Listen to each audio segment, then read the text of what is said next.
নমস্কার, আশা করছি আপনারা সকলে খুব ভালো আছেন। অঙ্কিতার হেসেলের আরও একটি নতুন ভিডিওতে আপনাদের সকলকে স্বাগত। আজকে বানাবো ক্রিসপি চিলি কর্ন। এটা আমরা সকলেই রেস্তোরাঁয় বা কোনো অনুষ্ঠান বাড়িতে স্টার্টার হিসেবে খেয়েই থাকি। চলুন দেখে নেওয়া যাক কতটা সহজেই বানানো যায়। প্রথমেই 250 গ্রাম মতো সুইট কর্ন বা বেবি কর্ন যেটাই বলেন না কেন সেটাই একটু ত্রিকোণ আকারে কেটে নিলাম। এদিকে একটু নুন দিয়ে গরম জল বসিয়ে দিয়েছি, যেটা ফুটে যাওয়া মাত্রই সুইট কর্নগুলো দিয়ে দিলাম। 2 থেকে 3 মিনিট মতো একটু বয়েল করে নেব।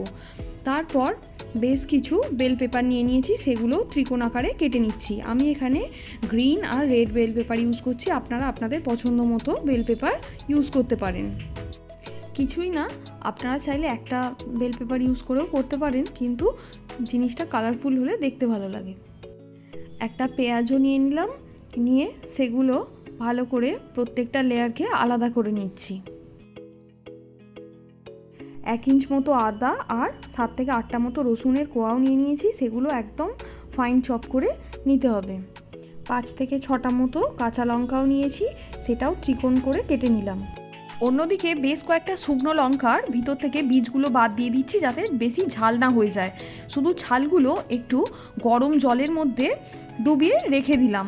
তারপর ঠান্ডা হয়ে যাওয়ার পর এটা মিক্সার জারে একদম গ্রাইন্ড করে একটা স্মুথ পেস্ট করে নিতে হবে। তারপর আগের থেকে বয়েল করে রাখা সুইট কর্নগুলোর মধ্যে লঙ্কা যে পেস্ট করেছিলাম সেটা 2 চামচ মতো দিয়ে দিলাম। বেশ কিছুটা পরিমাণ নুন, গোলমরিচের গুঁড়ো আর 1 থেকে 1.5 টেবিল চামচ মতো আদা রসুনের পেস্ট দিলাম, আর 1 চামচ মতো লঙ্কার গুঁড়ো দিয়ে ভালো করে ম্যারিনেট করে নিলাম। তারপর ওপর থেকে 2 টেবিল চামচ মতো কর্নফ্লাওয়ার দিয়ে আবারও ভালো করে মেখে নিতে হবে।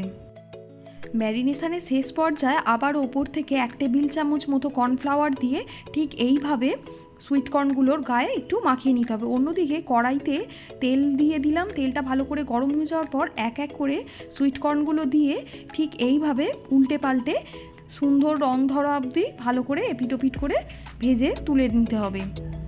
সব সুইট কর্নগুলো তোলা হয়ে গেলে কড়াইটা পাশের ওভেনে শিফট করে রাখলাম, আর এখানে আরেকটি অন্য কড়াইয়ের ব্যবহার করছি। পাশের কড়াই থেকে 2 টেবিল চামচ মতো গরম তেল তুলে দিয়ে দিলাম এবং কুচনো আদা রসুনগুলো দিয়ে দিলাম। দিয়ে একটু ভাজা ভাজা করে নেওয়ার পর ক্যাপসিকাম এবং পেঁয়াজটা দিয়ে একটু নাড়াচাড়া করে ভেজে নিলাম। তারপর কুচনো কাঁচা লঙ্কাগুলো দিয়ে দিলাম। রান্নাটা কিন্তু একদম হাই ফ্লেমে করতে হবে, তবেই ভেজিটেবলসগুলোর ক্রাঞ্চি ভাবটা থাকবে। যে কড়াইটাতে ফার্স্টে সুইট কর্নগুলো ফ্রাই করেছিলাম সেই কড়াইতে তেল ছিল, আবারও সেকেন্ডবার সুইট কর্নগুলো ফ্রাই করে নিতে হবে, তবেই তো ক্রিস্পি ভাবটা হবে। একটি বাটিতে 1 টেবিল চামচ মতো কর্নফ্লাওয়ার গুলিয়ে রাখলাম, পরবর্তীতে কাজে লাগবে। অন্যদিকে ভেজিটেবলসগুলো ভালো করে ফ্রাই হয়ে গেছে। আগের থেকে শুকনো লঙ্কার যে পেস্টটা করে রেখেছিলাম সেটা অ্যাড করে দিলাম। 3 টেবিল চামচ মতো টমেটো কেচাপ, 1 চামচ ডার্ক সয়া সসও দিয়ে দিলাম। তারপর পরিমাণ মতো নুন দিয়ে এবার ভালো করে মিশিয়ে নিতে হবে, আর অল্প পরিমাণ জলও অ্যাড করে দিলাম। গ্রেভিটা ভালো মতো ফুটে এলেই এবার ওপর থেকে সুইট কর্নগুলো দিয়ে দিতে হবে, দিয়ে ভালো করে গ্রেভির সাথে সুইট কর্নগুলোকে মিশিয়ে নিতে হবে। তারপর আগের থেকে যে কর্নফ্লাওয়ারটা গুলিয়ে রেখেছিলাম সেটাও ওপর দিয়ে অ্যাড করে দিতে হবে। দিলেই ব্যাস রেডি সুইট চিলি কর্ন। তবে হয়ে যাক একদিন সন্ধেবেলা স্টার্টারে। কেমন লাগলো ভিডিওটা অবশ্যই জানাতে ভুলবেন না।